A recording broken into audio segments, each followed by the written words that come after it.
Hi viewers, இன்னைக்கான வீடியோல என்ன நடக்குதுன்னு சொல்லிட்டு பார்ப்போம். வீடியோக்குள்ள போறதுக்கு முன்னாடி நம்ம சேனலை லைக் அண்ட் சப்ஸ்கிரைப் பண்ணிட்டு கொஞ்சம் சப்போர்ட் பண்ணுங்க. வாங்க இப்போ வீடியோக்குள்ள போலாம். துர்காவுக்கு பார்த்திருக்க மாப்பிள்ளை வீட்டாருங்க சரியான திருட்டு குடும்பமா இருக்கும் போல. ரெண்டு பேருமே சேர்ந்து இங்க இருக்கிற நகை பொருள் எல்லாத்தையுமே சுருட்டிட்டு போறதுக்கு செம்மையா பிளான் பண்ணிக்கிட்டு இருக்குங்க. சாமுண்டேஸ்வரியோட சம்மந்தி ரெண்டு பேருமே பேசிக்கிறாங்க.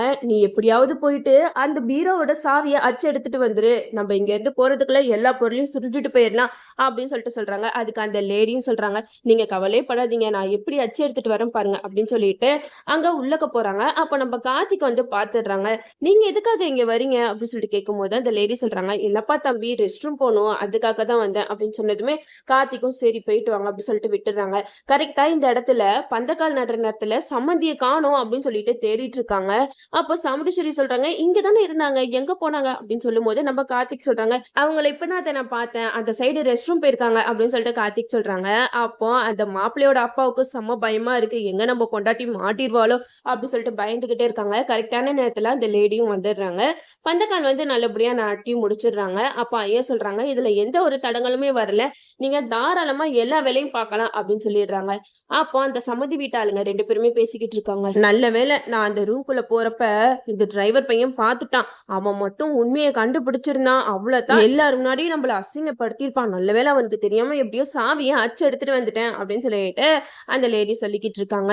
இந்த சைடு எல்லாம் நல்லா போய்கிட்டு இருக்கிறப்ப ஒரு பொண்ணு வரா. ஒரு பொண்ணு வந்து சாமுண்டீஸ்வரி கிட்ட சொல்றா, மேடம் நான் உங்ககிட்ட ஒரு விஷயம் சொல்லணும் அப்படின்னு சொல்றப்ப சாமுண்டீஸ்வரி சொல்லுமா அப்படின்னு சொல்லிட்டு கேக்குறாங்க. அதுக்கு அந்த பொண்ணு சொல்றா, துர்காவுக்கு பார்த்திருக்க மாப்பிள்ளைய பார்த்து இவன் சரியான பொறுக்கி, என்னை ஏமாத்திட்டு இப்போ உங்க பொண்ணு கழுத்துல தாலி கட்டுறதுக்கு ரெடியா இருக்கான் அப்படின்னு சொன்னதை கேட்டதுமே சாமுண்டீஸ்வரிக்கு பயங்கர ஷாக்கு. என்ன, இவரா இவரா அப்படிலாம் பண்ணிருப்பாரு அப்படின்னு சொல்லிட்டு கேக்குறாங்க. அதுக்கு அந்த பொண்ணு சொல்றா, ஆமா மேடம், என் வாழ்க்கையை சுக்கு நூறாக்கிட்டான், இவனுக்கு தயவு செஞ்சு உங்க பொண்ணை கொடுத்துறாதீங்க அப்படிங்கிற மாதிரி சொல்றாங்க. இதை கேட்டதுமே துர்காவுக்கு சந்தோஷம் தாங்க முடியல. அப்பாடா, இந்த கல்யாணத்தை நம்ம எப்படியோ நிப்பாட்டணும்னு நினைச்சிட்டு இருந்தோம், ஆனா அதுக்கான நேரம் தானாவே கூடி வந்துச்சு சொல்லிட்டு பயங்கரமா சிரிக்கிறாங்க. இந்த சைடு மாப்பிள்ளை வீட்டுக்காரங்க எல்லாம் சொல்றாங்க, இந்த பொண்ணு எங்களுக்கு யாருன்னே தெரியாது அப்படின்னு சொல்ல. அதுக்கு சாமுண்டீஸ்வரி சொல்றாங்க, அது எப்படி, இந்த பொண்ணு இவ்வளவு தைரியமா வந்து பேசுறானா, அவ எவ்வளவு பாதிக்கப்பட்டிருப்பா, அதனாலதானே இவ இப்படி வந்து சொல்றா அப்படின்னு சொல்லிட்டு சாமுண்டீஸ்வரி சொல்றாங்க. இதெல்லாம் கேட்டதுமே அந்த மாப்பிள்ளைக்கு கையும் ஓடல காலும் ஓடல. அச்சோ, நம்மளை பத்தின விஷயத்தெல்லாம் இவ சொல்லிட்டாலே இப்ப நம்ம எப்படி தப்பிக்கிறது அப்படின்னு சொல்லிட்டு யோசிச்சுட்டு இருக்கும்போது மயில் கார்த்திக் ரெண்டு பேருமே வந்து அந்த மாப்பிள்ளை சட்டையை பிடிச்சு பயங்கரமா அடிக்கிறாங்க. டே உண்மையை சொல்றா, என்னடா நடந்துச்சு அப்படின்னு சொல்லிட்டு கேட்கும்போது அவர் எல்லா உண்மையும் சொல்லிடுறாரு. ஆமா, இந்த பொண்ணை நான் ஏமாத்திட்டேன் அப்படிங்கிற மாதிரி சொல்லும் போது நம்ம சாமுண்டீஸ்வரிக்கு மனசே உடஞ்சு போயிடுச்சு. என்னடா இது, ஃபர்ஸ்ட் பார்த்த மாப்பிள்ளை தான் பொறுக்கி அயோக்கியம் அப்படின்னு நினைச்சா இப்போ பார்த்த மாப்பிள்ளையும் இந்த மாதிரி இருக்கானே சொல்லிட்டு ரொம்பவே ஃபீல் பண்ணிக்கிட்டு இருக்காங்க. மயில் வந்து கார்த்திகிட்ட சொல்றாங்க, அது என்னப்பா, இந்த குடும்பத்துக்கு மாப்பிள்ளையா வர எல்லாருமே ஃப்ராடா இருக்கானுங்க, ஒருவேளை இந்த குடும்பத்தோட ராசி அப்படியா அப்படிங்கிற மாதிரி மயில் வந்து கார்த்திகிட்ட சொல்லிக்கிட்டு இருக்காங்க. எப்படியோ துர்காவோட கல்யாணம் நின்று போயிடுச்சு. இந்த சைடு நம்ம ரேவதி வந்து கார்த்தியோட சட்டையை போட்டுட்டு வந்து கார்த்திக் கெட்டப்ல கார்த்தி முன்னாடி வந்து நிக்கிறாங்க.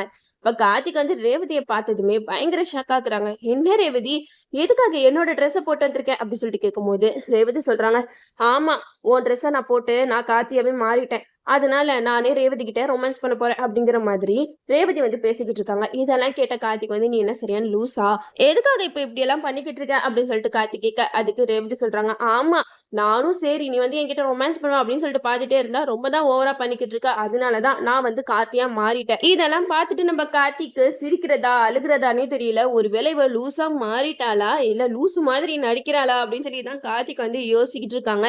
எது எப்படியோ நம்ம ரேவதி பண்றதெல்லாம் பார்க்கும்போது சூப்பரா தான் இருக்கு. அவங்க சொன்ன மாதிரி ஒரு மாசத்துல நம்ம கார்த்தியா அவங்க வலையில விழ வச்சிருவாங்க போல. நம்மளும் வெயிட் பண்ணி பார்ப்போம். ஓகே வீவர்ஸ், இந்த வீடியோ உங்களுக்கு பிடிச்சிருந்தா லைக் பண்ணுங்க, மறக்காம நம்ம சேனலை சப்ஸ்கிரைப் பண்ணிடுங்க.